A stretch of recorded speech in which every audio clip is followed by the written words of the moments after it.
OnePlus is making this latest version of Android P beta available to OnePlus 6 owners.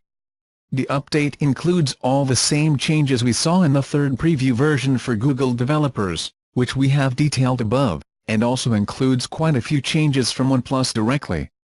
On the one hand, the July security patch is available, as well as improved system stability, camera fixes and some problems with third-party applications. OnePlus has also made some adjustments since its previous releases to the user interface. This includes an updated color scheme in the configuration menu, changes in the initiator and also a new application selector.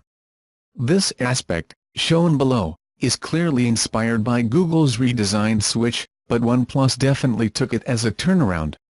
On the one hand, the application cards themselves are smaller and rounded at the corners.